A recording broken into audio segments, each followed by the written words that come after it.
Today, in the media conference with Lal Goel, which is brought to you by V4 News, Global TV, V4 Stream, Malnadu TV India, News Gaon Se, Samvad Sarokar News, Bharat Post News, Organ Donation India Foundation, and Gyan. Our endeavor is to enlighten you with the current topic. And today is a not only current but relevant topic of the day, that is Atithi Devo Bhava. Why it is relevant today? Because today the world is celebrating World Tourism Day. Since 1980, the United Nations World Tourism Organization has celebrated World Tourism Day as international observance on September 27th. This date was chosen as on that day in 1970, the statute of the UNWTO was adopted. The adoption of these statutes is considered a milestone in global tourism.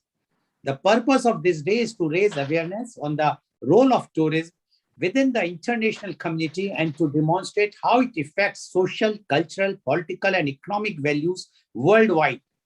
Media conference with Lal Goel wish you a very happy Tourism Day. Now, coming to our main topic, that is Atithi Devo Bhava. Atithi Devo Bhava means that guests are equivalent to God, prescribes the dynamic of the host-guest relationship, which embodies the traditional Indian Hindu-Buddhist philosophy of revering guests with same respect as God. The concept of going out of the way to treat guests with reverence goes even beyond the traditional Hindu-Buddhist common greetings of Namaste, that is, I bow to the dignity of you, used for everyone. The mantras are from the Taittiriya Upanishad, Shiksha Vali, which says, Matru Devo Bhava, Pitru Devo Bhava, Acharya Devo Bhava, Atithi Devo Bhava. It literally means, be one for whom the mother is God, be one for whom the father is God, be one for whom the teacher is God, be one for whom the guest is God. Matru Deva, Pitru Deva, Acharya Deva, Atithi Deva are one word each, and each one is a Bahuvrihi Samastapada. In Hinduism, Sanatan Dharma, personal God is worshipped in 5-step worship. This is known as Pancho Pachara Puja. The Shopchar Pujan is more elaborate and formal and involves 16 steps. The 5 steps from the worship become the 5 formalities to be observed while receiving guests. Fragrance, dhoop. While receiving guests, the rooms must have a pleasant fragrance because this is the first thing that attracts or distracts guests from their visit. A pleasant fragrance will put a guest in good humor. Lamp, deep. Prior to the electrification of India, a lamp was put between host and guest so that expression and body language would remain clearly visible and therefore no gap would be created between host and guest. Eatables, nevedya. Fruits and sweets made of milk were offered to guests. Rice, akshat. It is a symbol of being undivided. A tilak often made of vermilion paste is put on the forehead and rice grains are placed on it. This is the highest form of welcome in Hindu Indian families. Flower offering, pushp. A flower is a gesture of goodwill. When the guest departs, the flower symbolizes the sweet memories of the visit, which stays with them for several days. India attracts millions of tourists each year. To further enhance the number of tourists traveling to India, the Tourism Department of India started the Atithi Devo Bhava campaign with the theme Incredible India. Atithi Devo Bhava is a social awareness campaign that aims at providing the inbound tourist at a greater sense of being welcome to the country. The campaign targets the general public while focusing mainly on the stakeholders of the tourism industry. The campaign provides training and orientation to taxi driver, guides, immigration officers, police, and other personnel who interact directly with the tourist. Over 10.93 million foreign tourists arrived in India in 2019 compared to 10.56 million in 2018, representing a growth of 3.5%. But as you know, the last year, that the 2020 and even the 2021, being the COVID, the number of foreigner tourists has come to almost nil because there is a ban. Still, there is a ban for foreign tourists to visit India because of the COVID pandemic. As Indians, we have often prided ourselves on our hospitality. Apparently, we treat our guests as incarnations of God.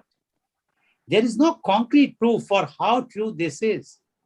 We just assume it's true because Atithi Devo Bhava gets banded around a lot. We even put Atithi Devo Bhava as our tourism tagline. It is fancy, and again the Sanskrit bit adds that exotic factor for foreigners, and it worked. And we will really believe in Atithi Devo. Are we really believe in Atithi Devo Bhava? From the moment a tourist, and especially a foreign tourist, enters our country, the cheating and scamming begin.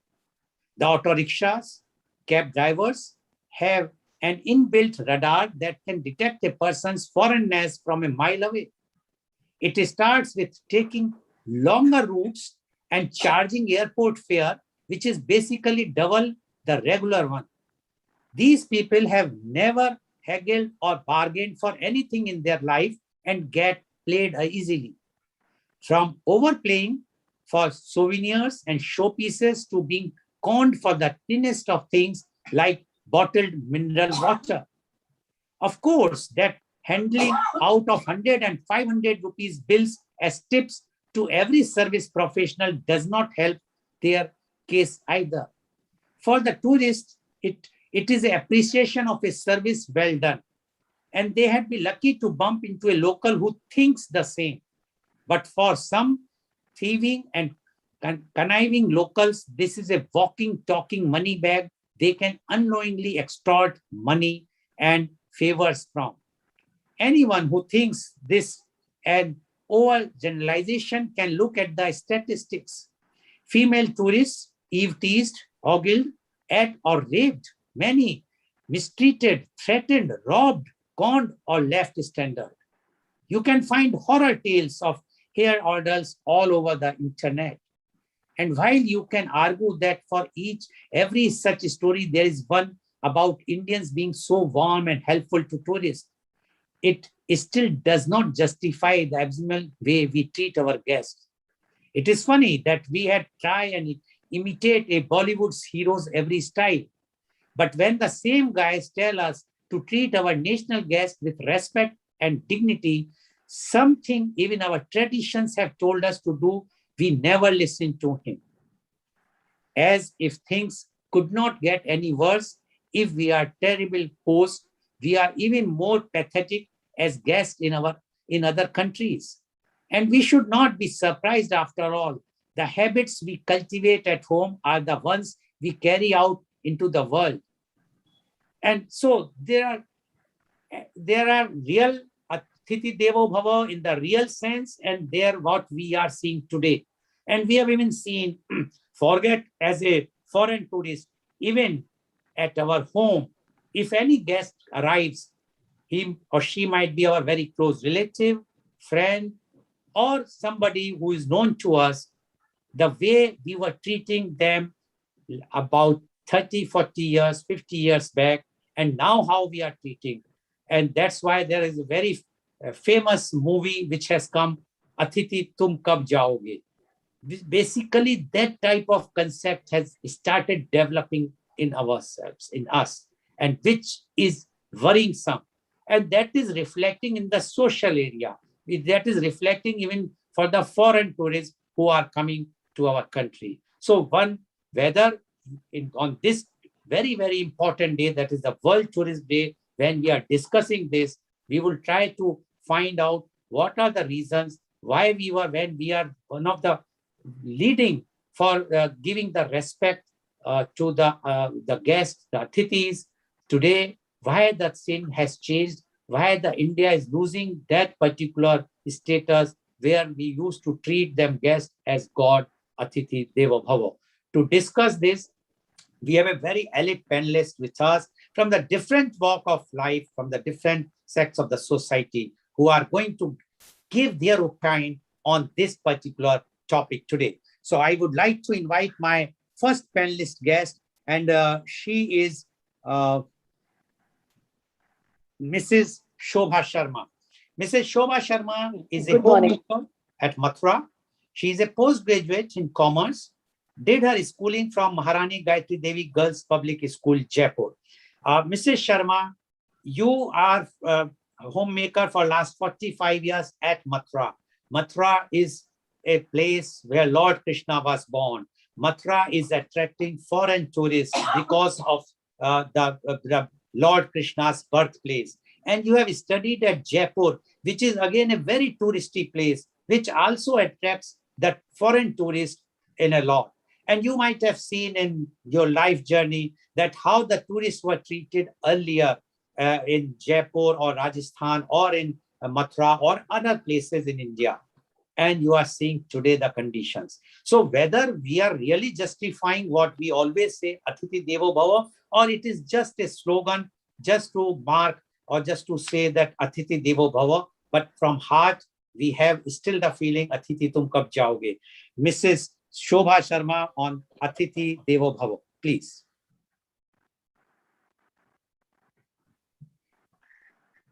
Yes, good morning, Ms. Goel, speakers and viewers of Penny. Well, this is a very important topic. I didn't know it was World Tourism Day.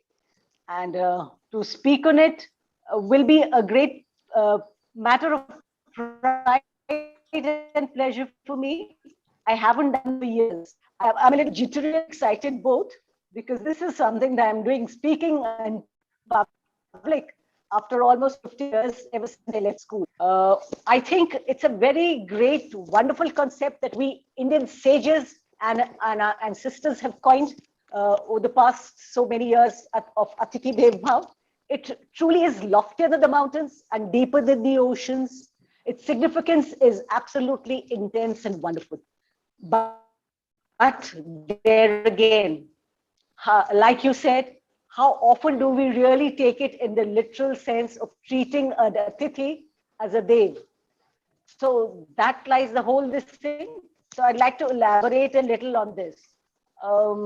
What happens is, yes, we're told via Upanishads and our scriptures to see every visible aspect of life as a part of God, and treat it as like we would have treated God.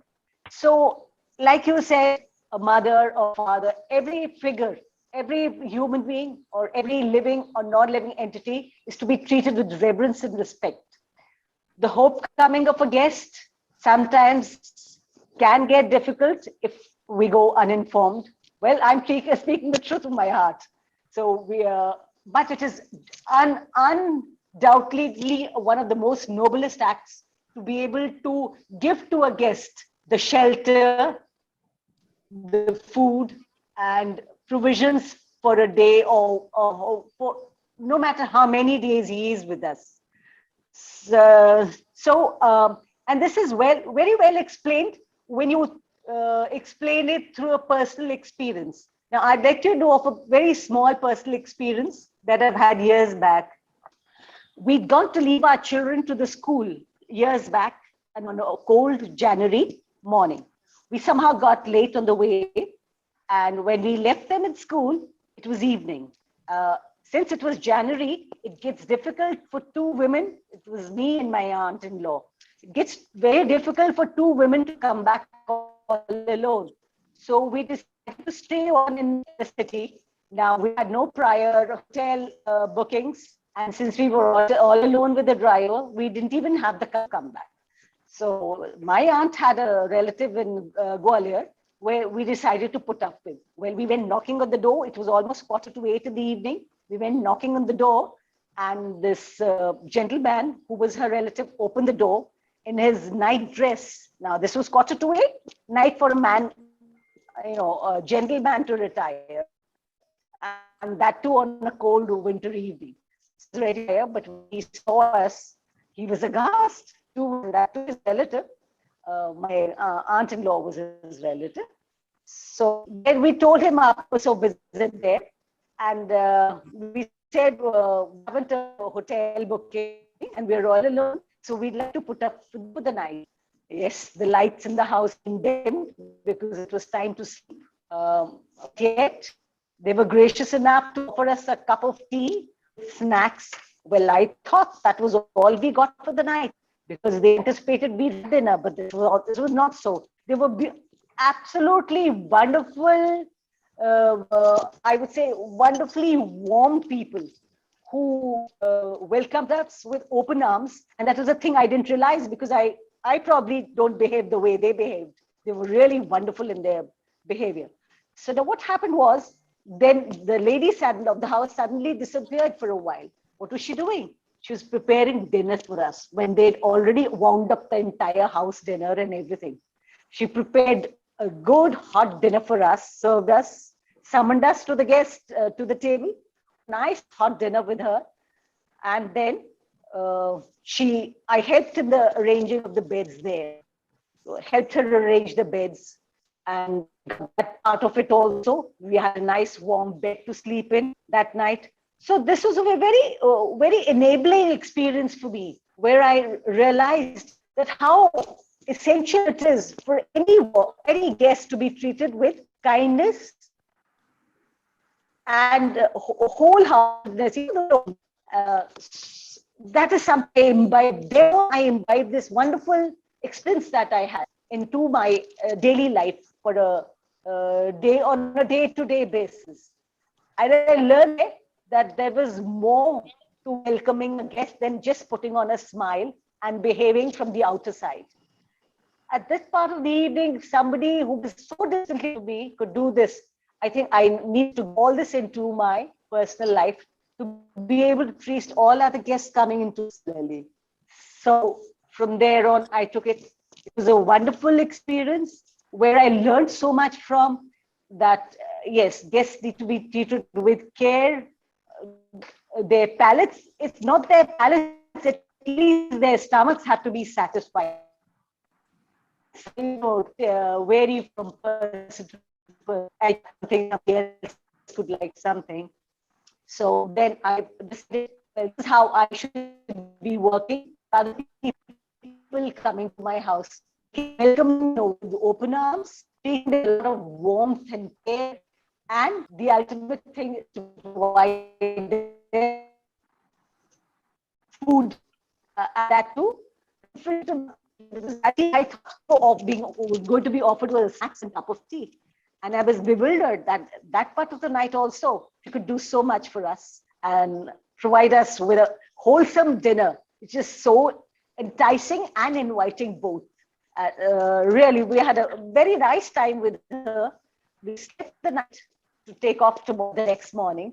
But how much that I learned from that personal visit of mine, experience of mine, something that I have carried over since then until today. And I do try to bring it about in my daily life.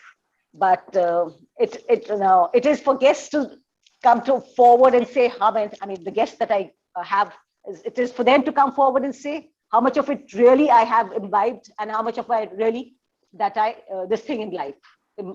So I implore with everybody today that try and be a genuine person, because a guest never goes to anybody's house.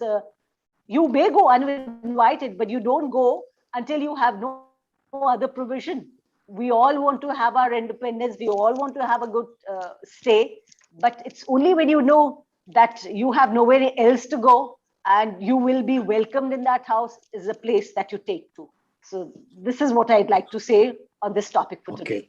Thank you. Thank you very much, Mrs. Sharma, for narrating your own experience, how the at early time you had a very, very good experience of the guest, how the host has given you the hospitality at that time. And still, after so many years, you are remembering this. And this happens. I can also narrate my own personal experience When I started my career as a contractor, I rented one room for 50 rupees in Kasganj, a very, very small town in UP. And there, when I went there, I took the room on rent from an elderly Sardar couple. Early morning, next the night I reached there, and early morning at 6 o'clock, there was a knock on my door. And I was, at that time, I was quite young, not even hardly 18 years old. So I just saw, and it was too early, 6 o'clock, and the house lady, the elderly lady, was having a cup of tea for me. I said, I was very much, to be very frank, I was not happy to see to wake up at 6 o'clock in the morning. But when she offered me a cup of tea, I thought, although it was not included in the rent, I thought it's the first day. When I was about to leave for my work, the gentleman said, at what time you are coming back?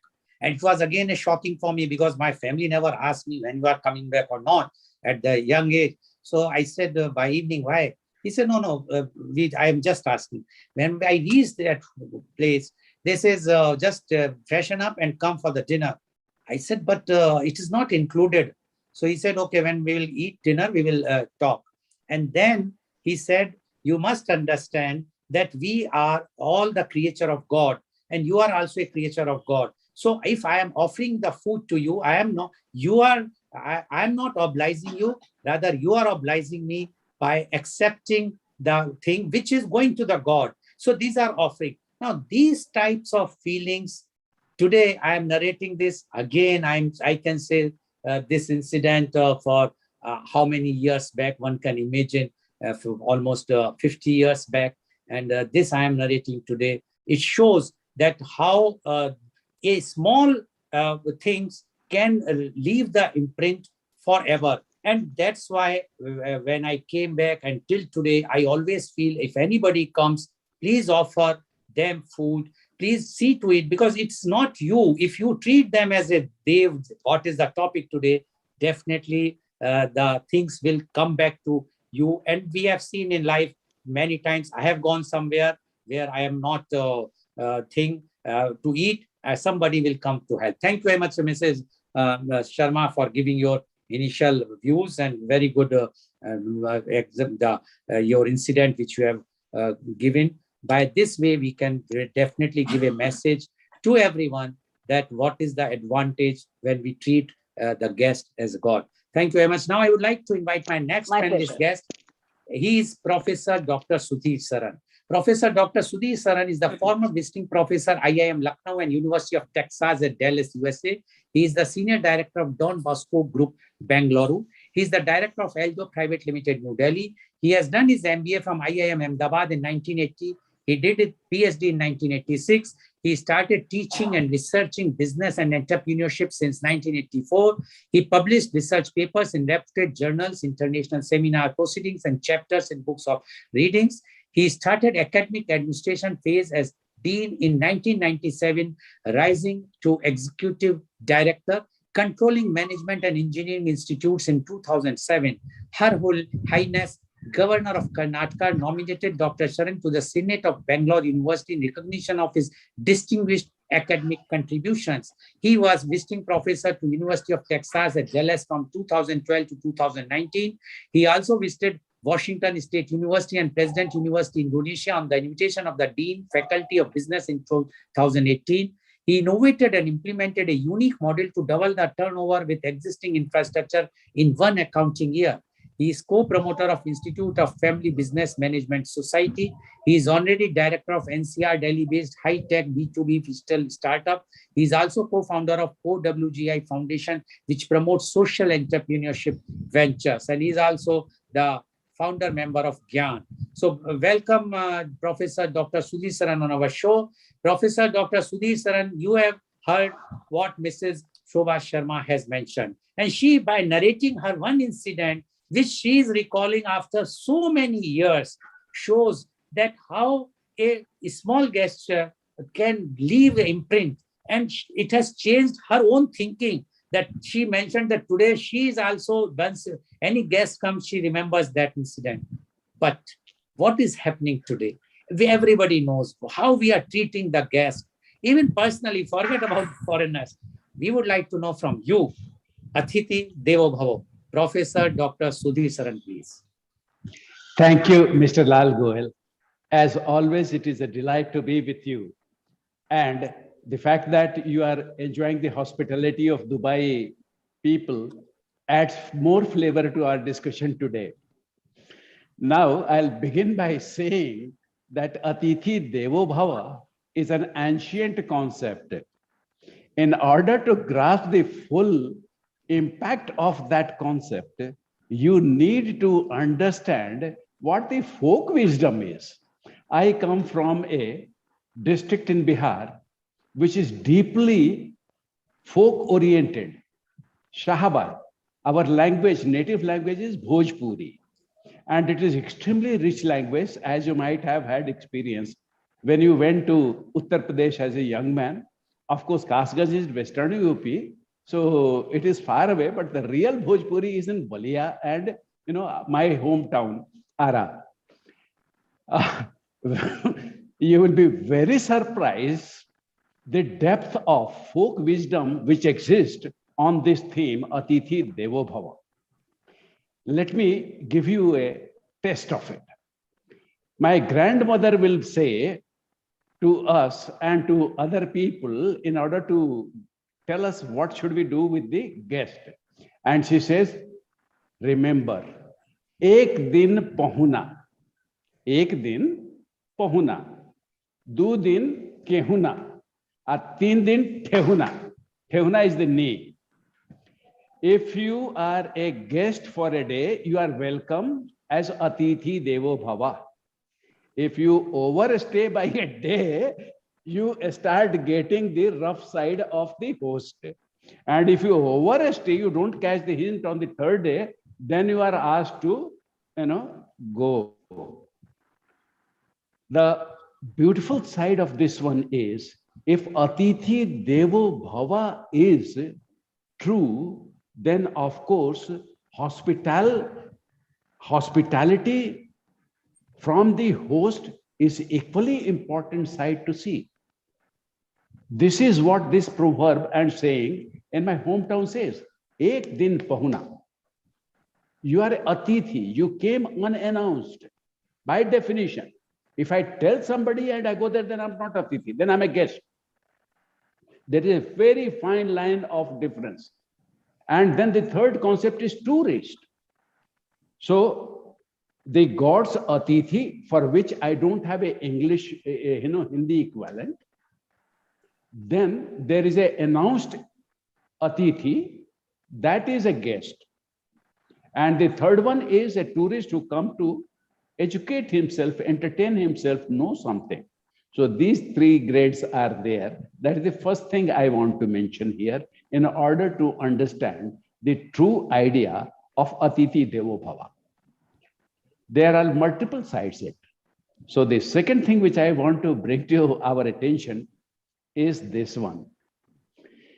If a vessel is empty, you will not get anything out of it if you are expecting to get something. So if my host is devoid of culture, goodwill, and then I do not inquire and land up at his abode, if I am disappointed, I have asked for it. But if a vessel is full, then the question is what it is full of. It can be full of desirable ghee or curd, or it can be full of undesirable waste products. So as a Atithi, in order to maintain my dignity, I need to first inquire, where am I going? What is it full of? I went to Agra in 2012 December.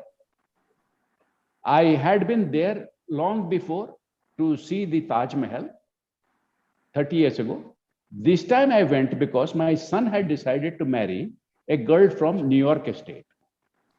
So I had invited her to come see my country, meet my family members.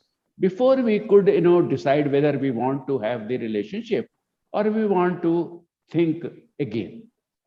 When she came, my daughter was working in Delhi, so we invited her to fly to Delhi. I was working in Lucknow, so from Lucknow I went to Delhi. Then I took them in my car to Agra. When we went to buy the entry ticket, for us the fee was 10 times lower, I believe, 6 times lower than we had to pay for this girl. You see? Now she was surprised. How come there are two rates? How come there are two rates when both of us are visitors? Now, that is because our tourism department gives a slogan Atithi Devo Bhava, but discriminates between nationalities. Now, that gives a lie to Atithi Devo Bhava. It becomes an empty vessel. You can't get much out of it. And the horror stories follow from there. I don't want to, tell the obvious.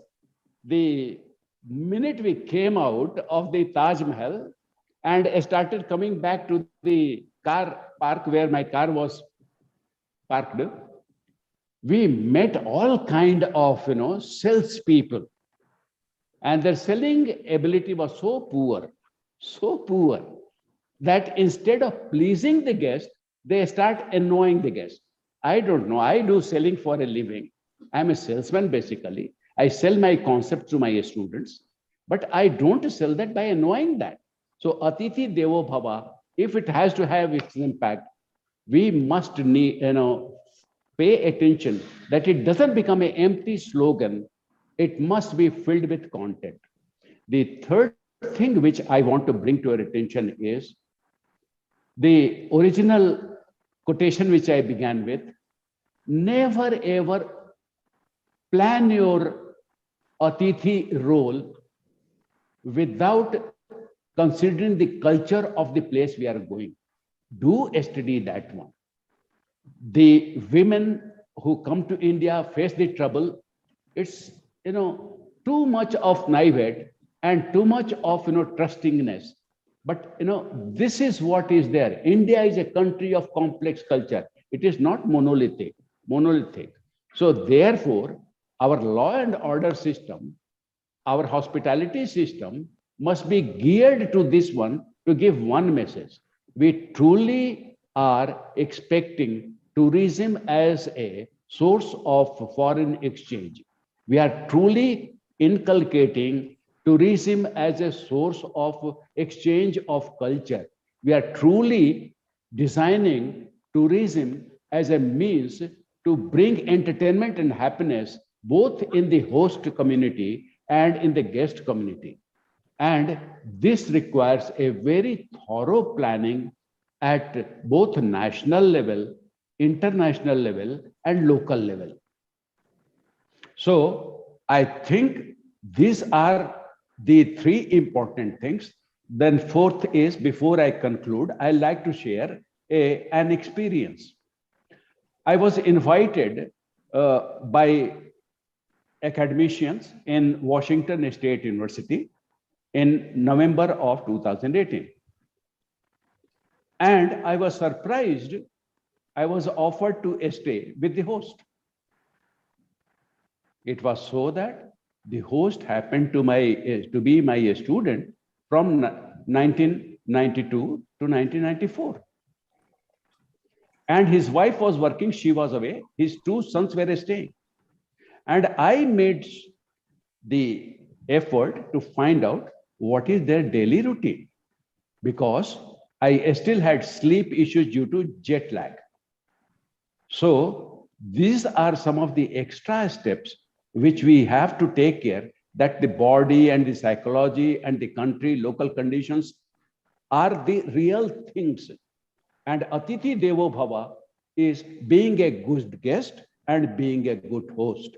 And I'm so happy in your introduction, you pointed out this fact that we welcome our guests by doing 5 things: fragrance, lamp, then the naivedyam, then the flowers, And one more thing, rice, which I think is the most important, showing solidarity. World is one. Now, what I want to emphasize here is the world is not that bleak. Even the poorest of the poor, one student's in-laws place is in Hassan. They cultivate 1.5 acres. I said, let me go and see. I may suggest, because of my BSc Honors Agriculture background, to double their income. So I went there for that purpose. You see, they were most modest people, because 1.5 acres coconut plantation, you will not earn more than 2 lakh rupees per year. That's the family income. Husband, wife living on that one, daughter married to this boy with whom I went, my student. And there was fragrance in the house. It was a sparkling clean, though a stone only floor was there. And there was lamp, literally lamp. When I entered, she made me stop at the doorstep, and she put a tilak on my head, put curd and rice, yellow rice here, which is integrating me into their family. So if that limited means family can welcome me in a place called village in Hassan, I think most of us, thank God to development of our country, have the economic means, financial means to give the honor and dignity each guest deserves, as long as he's the Pahuna guest, not the Kehuna or Tehuna guest. With this, I'll end myself, conclude this. Thank you very much for the opportunity.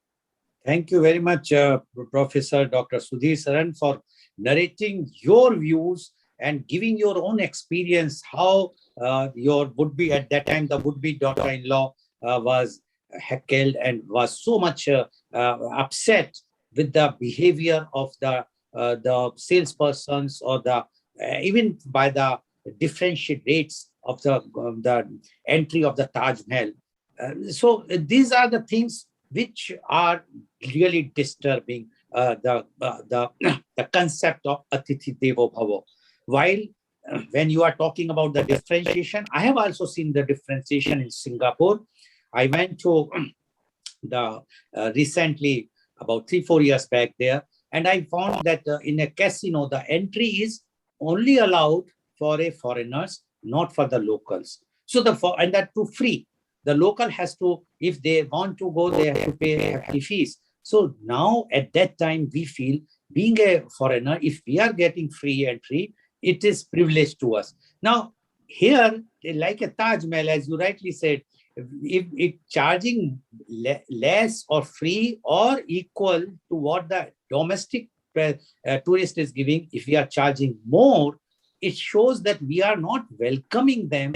Rather, we are extorting the money from them. And there the foreigner feels that I have come to a country where the people are not giving that type of reception, which they claim in their advertisement or everywhere in the world as Atithi Devo Bhava. Thank you very much, Professor Dr. Sudhir Saran, for giving your own experience and your views, how the things. But you have also mentioned, that is also a very good point which you have mentioned, how a small farmer gave you the reception. This shows that still we have that culture, but whether that culture is there in the metros or the big cities, or we have lost that flavor, we will think, and we will decide in our next segment. Definitely, I'm going to ask the question to you on that.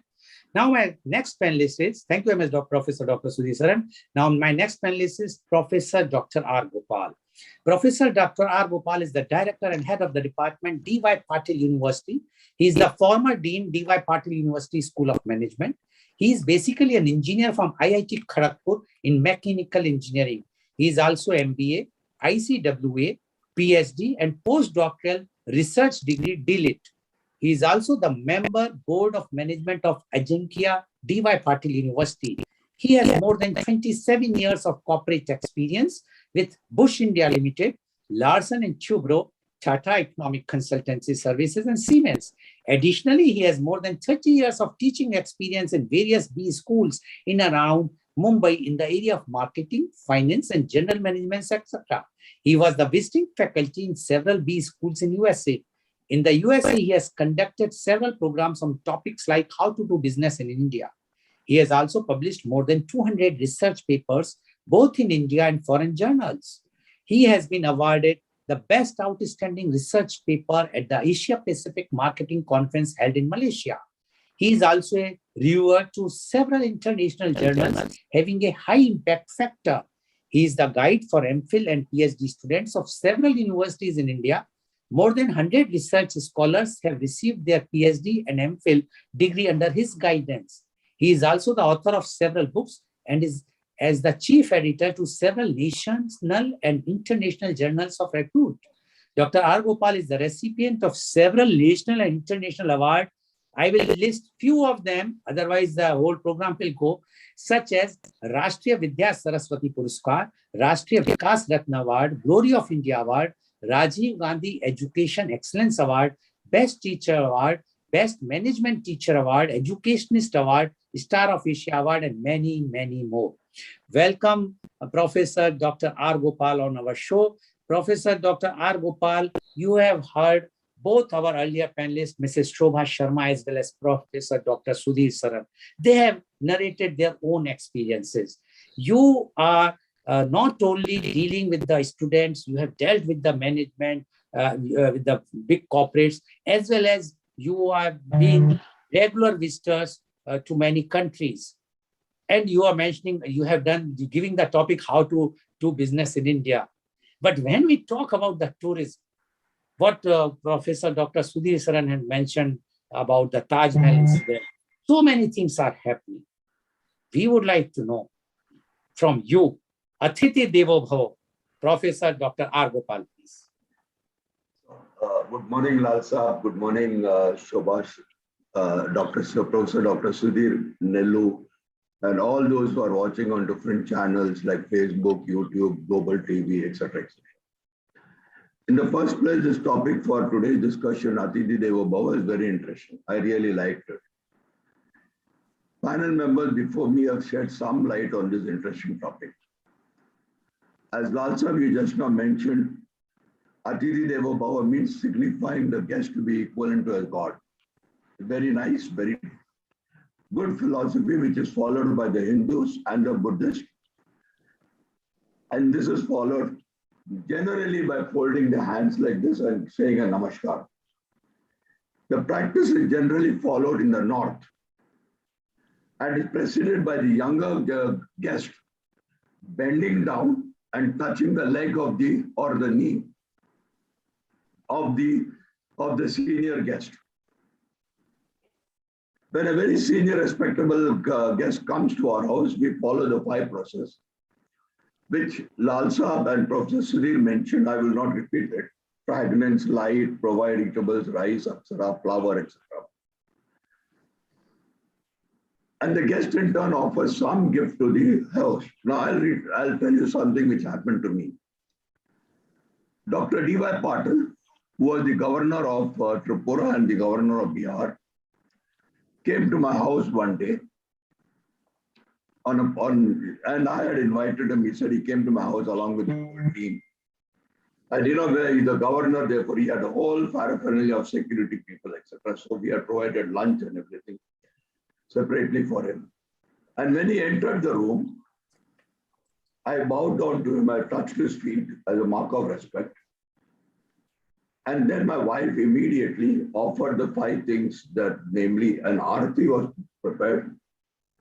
She put the tilak, she put the rice and the flower on his head, and then welcomed him. And you know what he did? From his pocket, he took out a 500 rupees note and gave it to me. I said, sir, I will not accept this. And he said, no, Gopal, you have to accept it. I said, sir, I cannot accept this from you.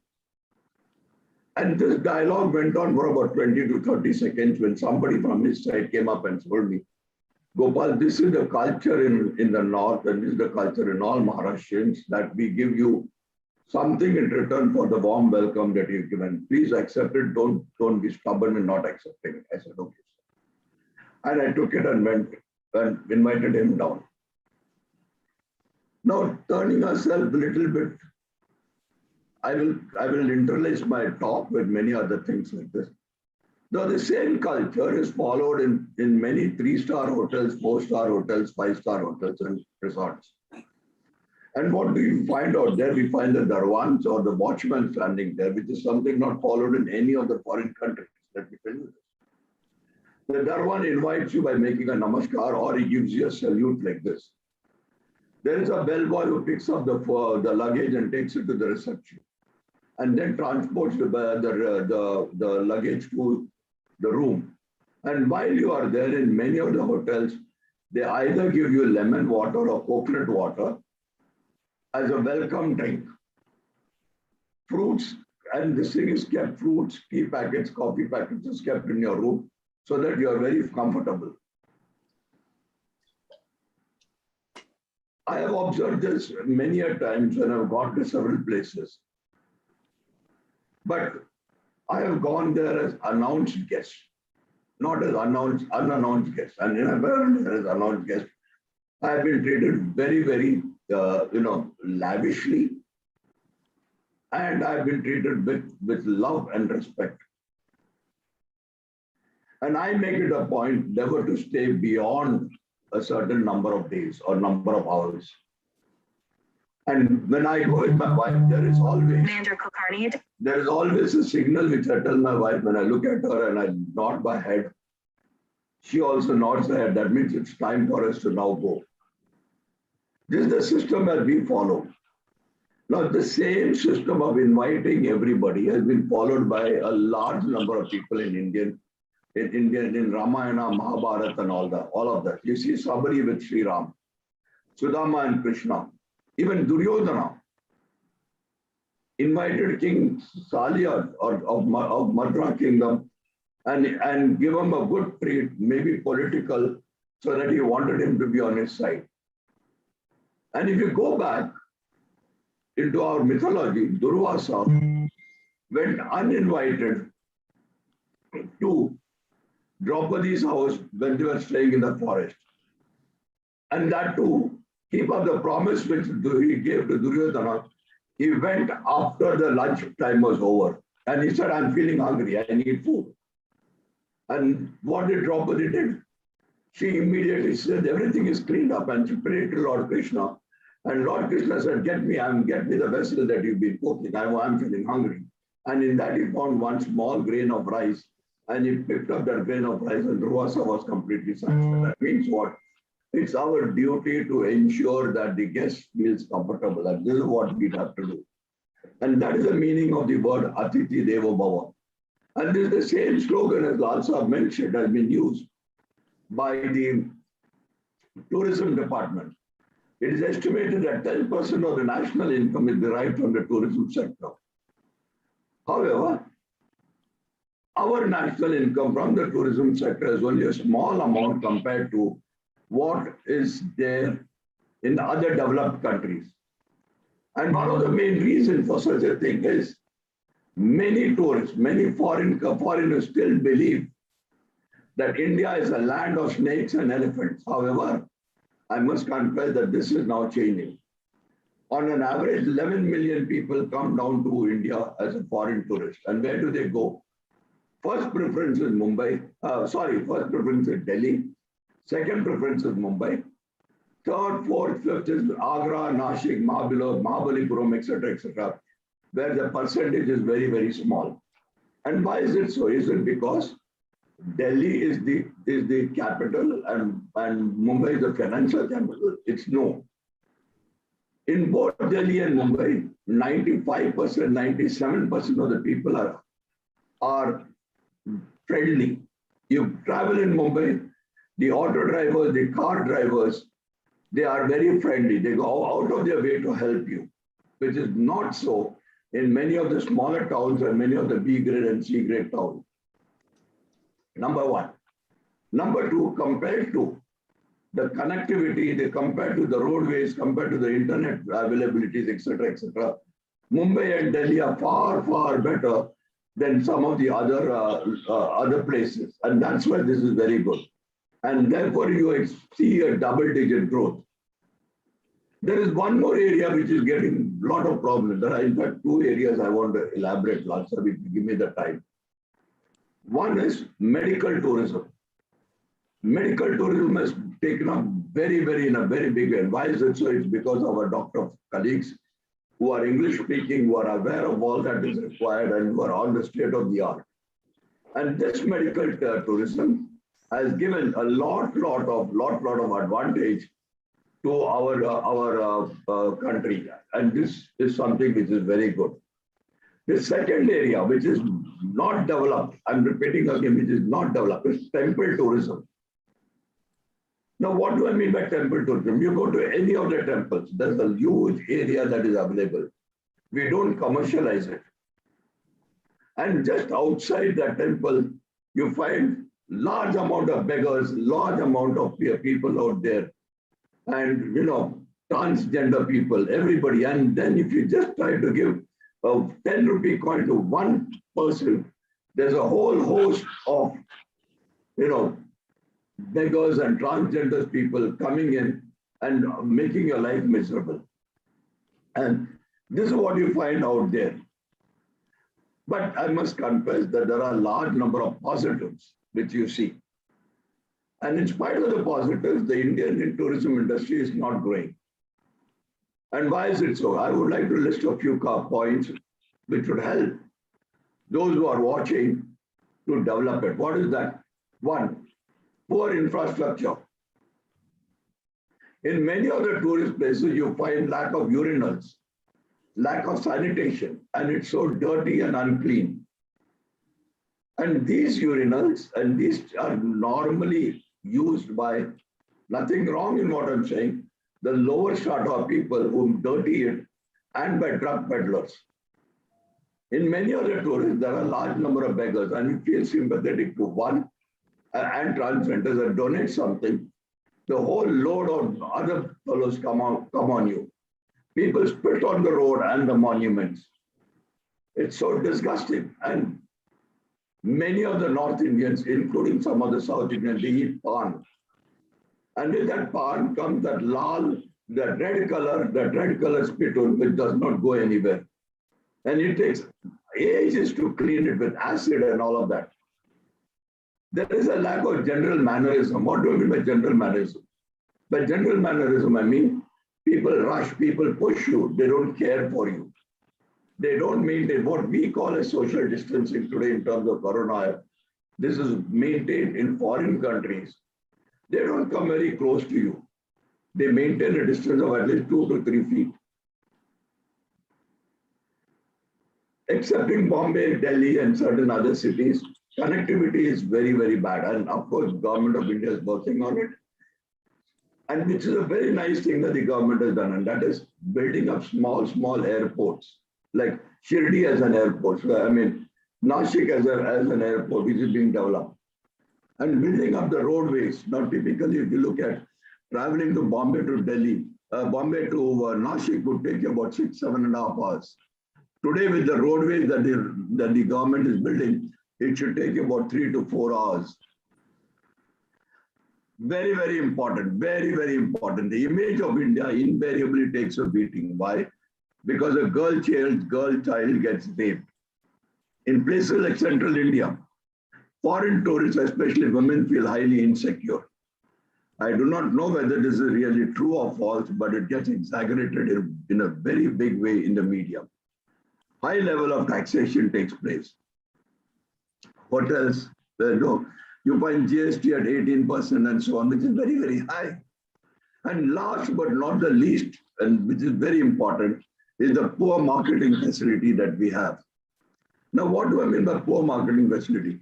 You go to any of the consulates in India and talk to them about tourism, they just point out, look at that particular stand, there are some brochures kept, read it, that's all. That's not marketing. That's not marketing. How can we improve? Provide greater infrastructure, sanitation, facilities. Number 2, eliminate beggars. Please eliminate beggars, transgender people and some people. As Sarin said, as Sudhir sir said, when you go there, people just pounce on you. Sir, would you like to take a photograph? Would you like to take a photograph? It's disgusting. It's disgusting. Promote India as a safe country, not only for women, but for everybody. Have people in various councils doing the promotion of India. And last but not the least, it needs better coordination with the central tourist government and the state government, central government and the state government tourist departments. Unless you do that, nothing will happen. We need to promote, medical tourism, temple tourism. A lot of these things can be solved only on two very important areas. And what is that? One is we need to have good education provided. The budget for education is quite low. We need to educate our people, skill development, etc. Some of the areas where we can go. And second, we need to provide job. Why does the beggars do? Why are the transgenders there? It's because of social issues, because there's a lot of lack of money coming in. They don't have money and therefore they're trying to do all this. If we provide this, I think we would be one of the really successful tourist countries. And I'm sure our country can beat Dubai, which Lal Saab just not talked about. We can beat Dubai, we can beat America, we can beat any country in the world. But we must have the passion, and our Ministry of Tourism, both of the state and center, must run into this and take it as a fundamental issue. Then only we will succeed. Thank you very much, sir. God bless. Thank you very much, Professor Dr. R. Gopal, for giving your views and what he says. The crux is that he says we can beat any other countries, whether it's Dubai or USA or any other country. Only thing is the Ministry of Tourism must come out with proper way and with full passion and take it in a serious way.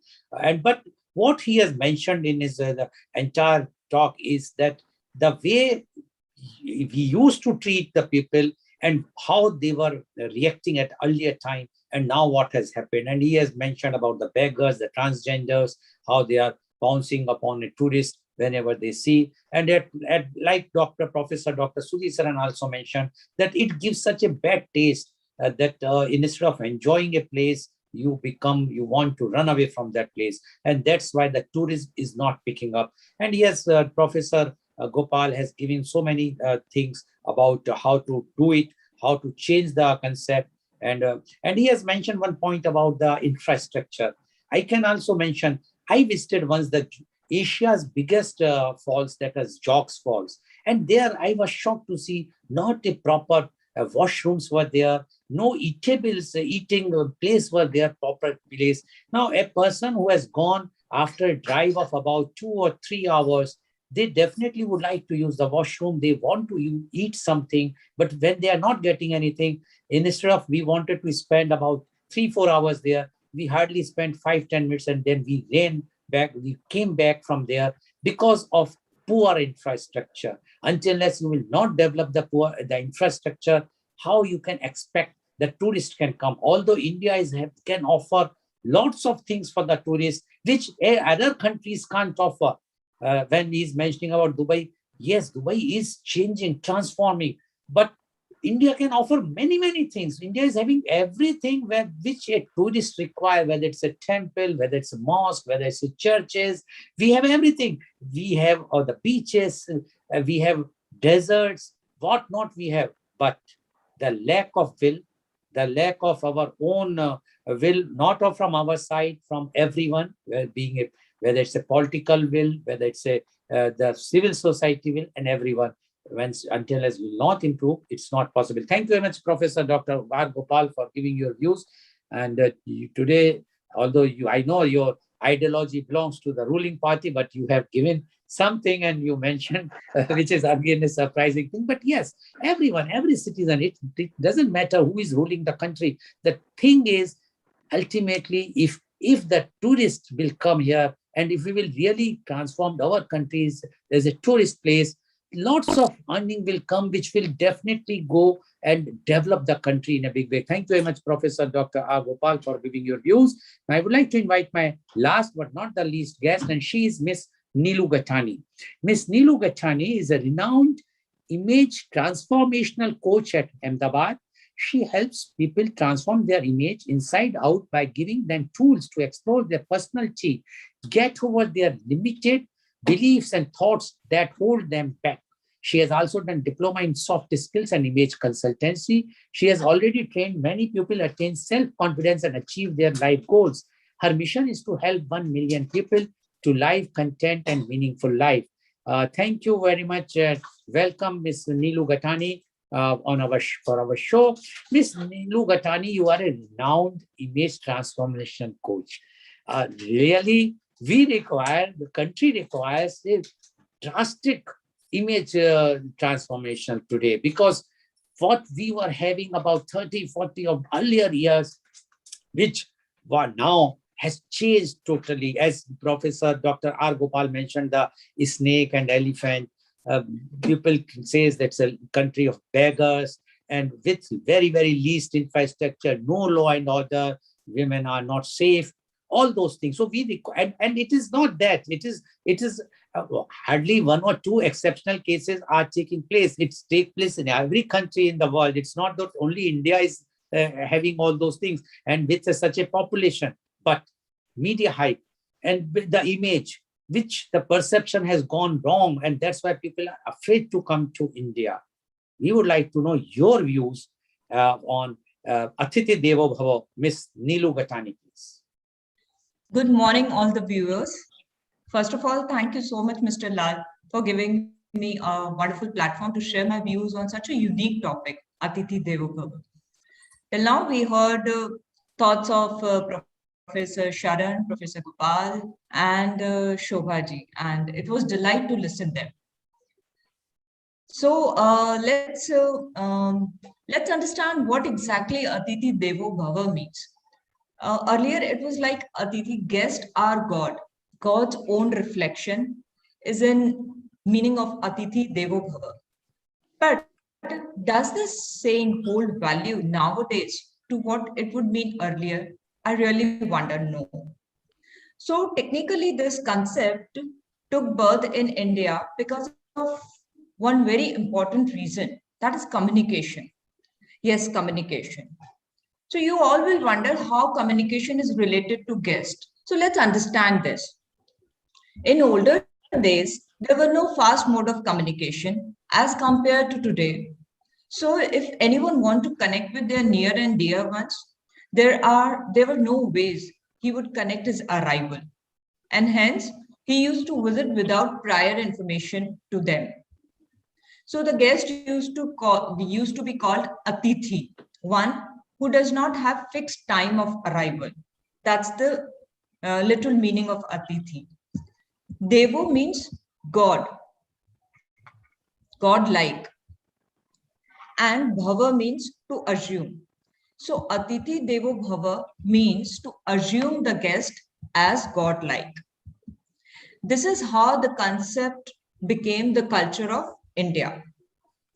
And that's the fact the Indian lived by this popular saying, Athithi Devo Bhava.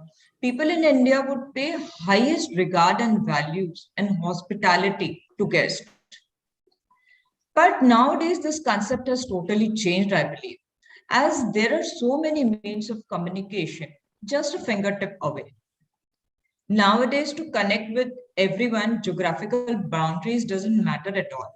Like Mr. Lal is sitting in Dubai, I'm in Ahmedabad, one is in Bangalore, but we all can connect so very well because of the technology. In fact, people are using latest technology and there are so many modes of communication. Rather, I would say they are busy with so many means of communication that they are unable to connect with the people sitting nearby them. Nowadays, people are so busy that the concept of Athithi Devo Bhava has shifted to Athithi Tum Kab Jaoge. So I would like to throw some light on what it meant for people few years back and on what it means nowadays. I have heard these lines from my parents. Beta mehman bhagwan hote hain. And with a lot of love, they have taught me always to welcome guests with warmth, respect, give them time, attention. So whatever guest would come home, they would get attention from whole family. I've seen that way in my family also. and would be welcomed with a lot of love and respect. My mom would make different cuisines for guests, will serve as if they are serving God with so much of love, devotion, and affection. This was an Indian culture earlier, but nowadays Western culture has taken over. We have to accept it. Nowadays, people believe more in networking rather than welcome Atithi at home. So nowadays, lifestyle has also changed a lot in India. So we can't blame people. It's all about lifestyle also. Men and women both are working. They don't have time to take care of their kids only. So how would they to the guest? That's a big question mark. They are so exhausted with their busy weekday schedule that weekend concept has also started in India, where they manage to spend their time with partners and kids. And then, if some time is left over, they will focus on their parents or their extended family. So, weekend nowadays, people want to hang out with friends and refresh themselves for next loaded week because both the partners are working. So, in these circumstances, how do they keep up with Indian parampara of Atithi Devo Bhava? Also, earlier, when women were not working, they would take care of the family only. She would get time to entertain guests, which is not possible with a working woman nowadays to balance so much. Nowadays, if working women are balancing their family life also, that's a big, great deal for her. So if guests arrive, they start thinking how to take out time for them from their busy schedule. And the things start popping in their mind that Atithi tum kab jaoge types. Also in India, earlier mostly guests were extended family. So people were not hesitant to welcome them at home. Nowadays, hum do hamare ek concept has also been adopted by young generation. So extended family size has been reduced. Hence, the guests are not extended family, rather they are friends or acquaintances. So with them, people would prefer to meet outside for networking and partying. Also, one of the reasons for guests are not so welcomed at home is partying culture. This generation really is so much into partying that in last few years, India has borrowed this culture from West, and people love to party outside and have social gathering and meeting rather than meeting them in confined walls. So to sum up, in India, Atithi Devo Bhava to Atithi Tum Kab Jaoge mentality is due to many reasons, like change in their lifestyle, believing more in networking rather than close relationship, small family sizes, nuclear family where people looking to move out in social gatherings and setups. People are more career oriented nowadays. Gender is not so much of difference nowadays. So male, female, both are working. And also this generation believes so much and they have such a broader horizon that their mentality is not confined towards family only. They're not family oriented, rather they have a broadened horizon and they believe in networking and reaching out to more and more people, which is possible when you move out rather than people coming in a confined zone. So that is what I have to say about how the culture in India from Atithi Devo Bhava to Atithi Tum Kab Jaoge has been shifted. Thank you. Thank you very much, Ms. Nilu, for giving your views and what Ms. Nilu Gatani has mentioned, that yes, earlier it was Atithi Devo Bhava, and now the culture has shifted to Atithi Tum Kab Jaoge, and she has given the reasons. The first and foremost reason what she has given about the joint family and the nuclear family. And she says because of the husband, wife, both are working, they don't have time even for the children, how they can give the time to the guest. And I can add only one thing in this, even the guests are responsible for this, because if I am going, even I can my personal experience is, if I'm going to my son's house in London or my daughter's house in New York, I must know that they have their busy schedule. And if I am going to be there and I expect them to take me out for the sightseeing and the visiting for the dinner and lunches here and there during their working days, it's not possible. So it's not only the the host is the responsibility of the guest also. The guest should also think that if we are going to a nuclear family, their structure is different. As Ms. Neeru has rightly said, that earlier there used to be a joint family, extended family, everyone is staying. So even if the main person, the earner person is busy, the others can take care of the guest. But today, there is no one to take the guest. So it is advisable not to visit even your own persons for more than a day or two. If you are visiting them, then you should be self-dependent to go out. Otherwise, they will be having feeling whether they are your son or daughter or brother or sister. Atithi, tum kab jaoge. Thank you very much, Ms. Neelu Gatani, for giving your views. Now, my question goes to Mrs. Sharma. Mrs. Sharma, are you there? Yes. Please unmute yourself. Mrs. Sharma, please unmute. You are on mute. Please unmute, Mrs. Sharma. We can't hear you. Yes, Mrs. Sharma. I think I've done that. Can you hear me? Yeah. Yes, I can. Mrs. Sharma, today, do you think we are talking about Atithi Tum Kab Jaoge or Atithi Devo Bhava?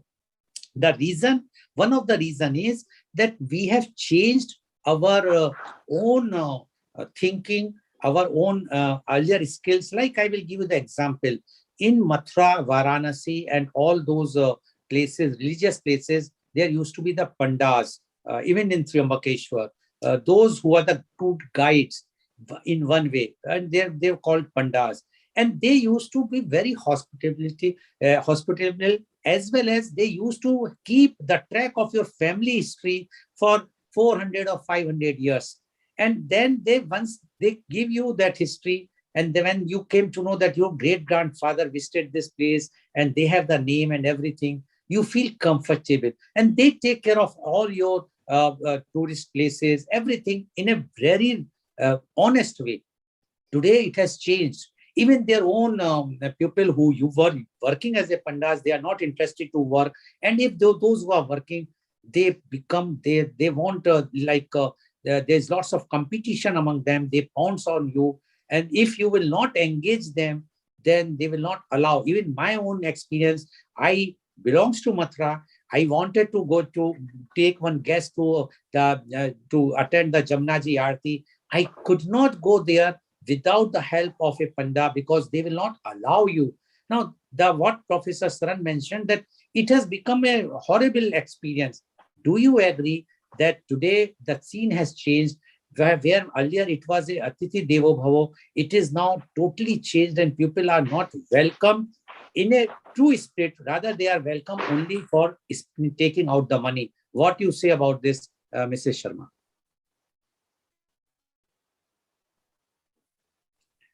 I agree 100% with you. It is not about welcoming a guest today by the pandas, theaters, I would say. It is more about extracting money. So when guests go, or when you take a guest along, it gets very difficult to, putting around in that place for too long, but not able to perform the purpose of your visit. Like the purpose of, say, my ability, or to the best of how it should be performed, because the pandas surround you and extract a whole lot of money out of you, which gets very difficult, because it's not that you, sometimes you don't have the money. There could be people who have the money, but they don't have the will to be able to want to dole out. Okay, because okay. they're performers. Your net is weak, Mrs. Sharma, but thank you for making the point. Yes, your net is weak. We can't see you. So anyway, you have made the point. Thank you very much. Now my question goes to Professor Dr. Sudhir Saran. Yeah. Professor Dr. Sudhir Saran, do you think it is not it is because of the financial things? Power corrupts man. Absolute power corrupts absolutely. Money changes our values, moral values. You mentioned yourself the Hassan incident.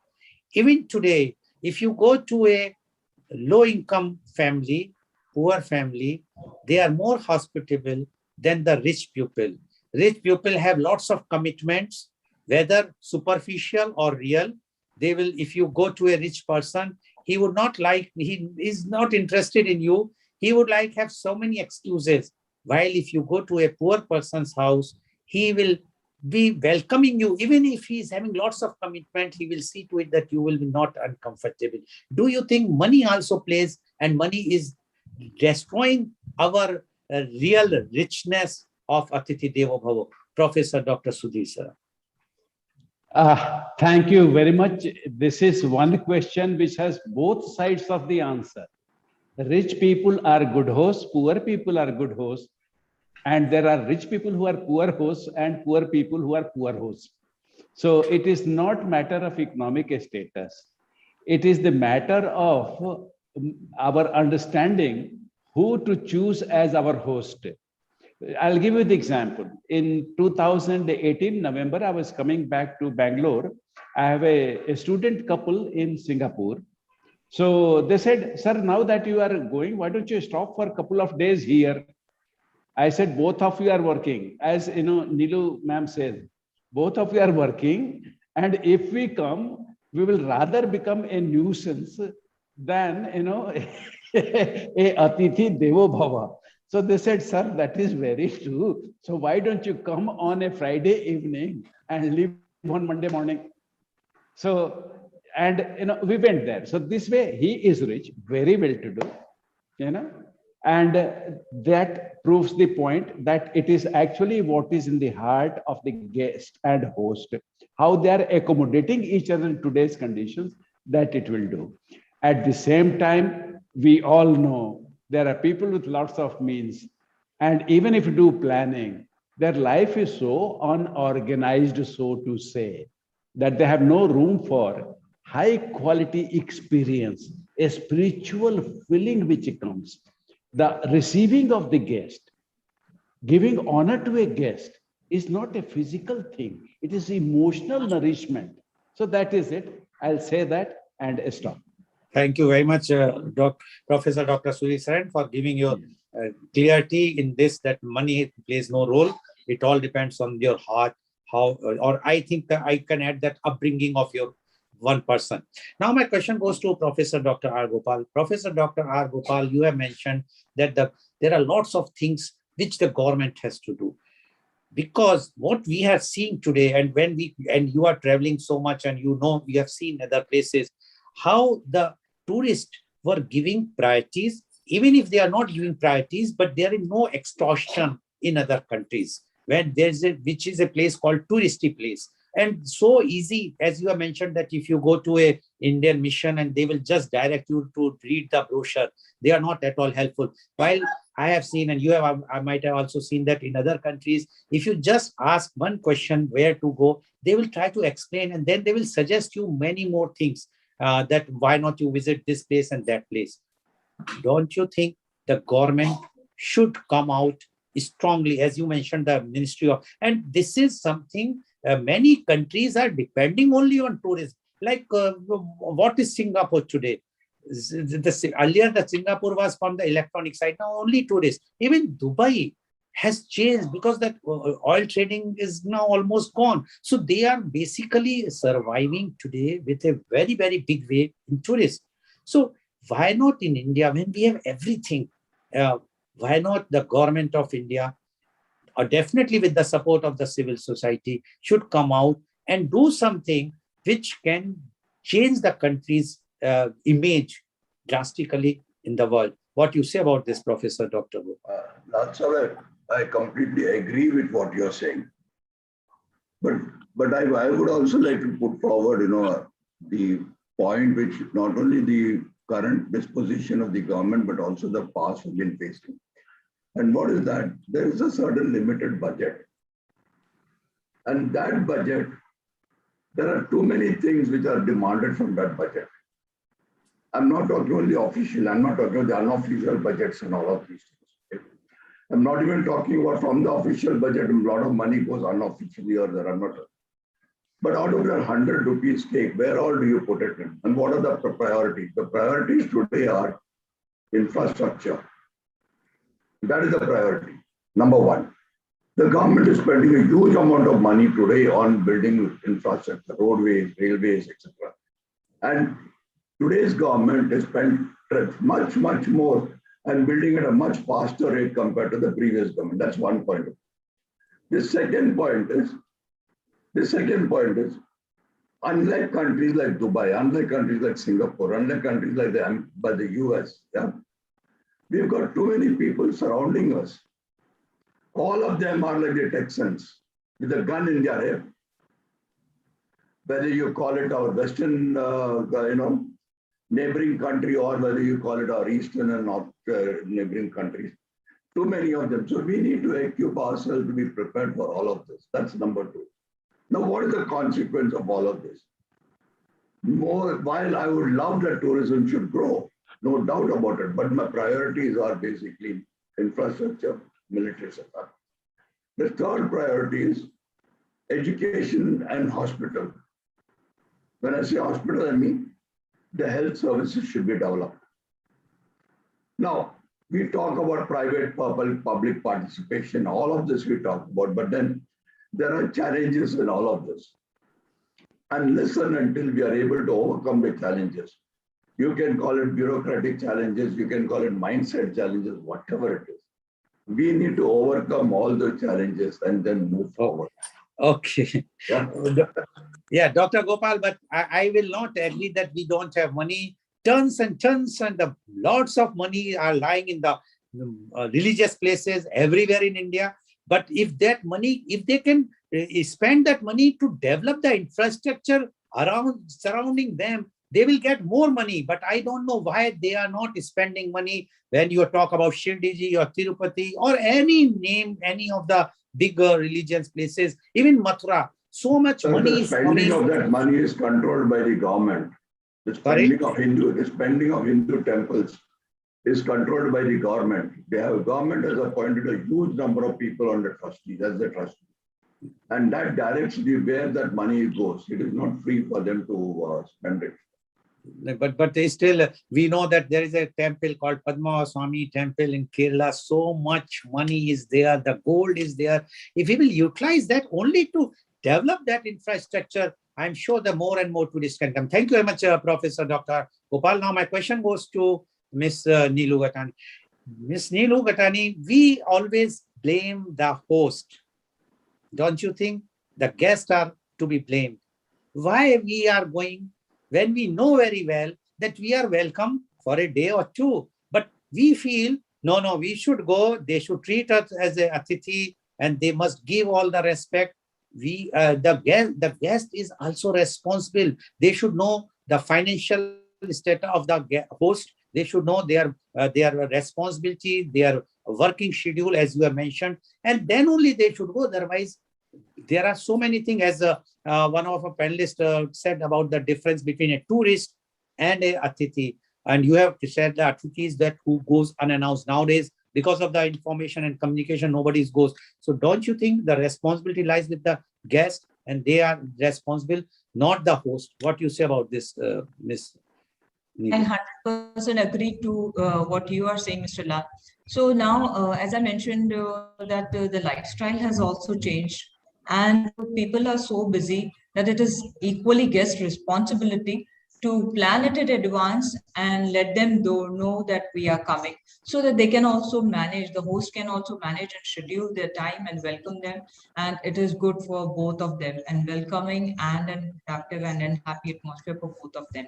But I think this might not happen at times with the generation, our parents' generation, because they have been conditioned like whenever you go to somebody's house, we will be welcome. They have been conditioned and they have been born and brought up like that. So this culture has taken over now of busy schedule, of being, occupied with something or the other thing, and being partying and being socializing in this generation. So I think there is also an generation difference. So as I can again put forward one point over here is that वो बोलते हैं ना कि let's change with the time. Change should always be constant. So my parents, my grandfather generation need to change with the time, and they need to update themselves with this generation, and they need to, again, if they visit somebody, they need to plan and well informed host in advance. Thank you very much, Ms. Neelu. So today, visitors, viewers, you have seen how the change has come from Atithi Devo Bhavo to Atithi Tum Kab Jaoge. And it is because we cannot blame only the government, we cannot blame the others, the tourists, all those Atithi, and we should not also blame the host. I think the blame lies with the civil society, ourselves. We have to change our mindset. We have to see that if any tourist is coming, if any Atithi is coming, he should be treated nicely. And if you will treat them nicely, tomorrow, once you will also become Atithi, if you will go to someone else's house, they will also treat you nicely. Then the concept is Atithi Devo Bhava can be formulated. It's a give and take. And for that, one has to change. But right now, we have to change many things for the infrastructure, as mentioned in our today's program, as well as the mindset. And if we will change those somewhat, I think we can again very well welcome all the tourists, all the Atithis from world over, and India can become a tourist hub and that global leader as far as tourism concerned. Thank you very much. And today's program has been live telecasted by V4 News, Global TV, V4 Stream, Malnadu TV India, News Gaon se Samvad Sarokar News, Bharat Post News, as well as it was shown live on Facebook and YouTube. And in our endeavor to bring to you everyday new topic in our media conference with Lal Goel at 10:30 a.m. Tomorrow, the topic is Right to Information, that is called RTI. And our panelists are Dr. C.V. Anand Bose, IES, one-man expert commission on labor, Government of India, Colonel Denny from Kollam, and Mr.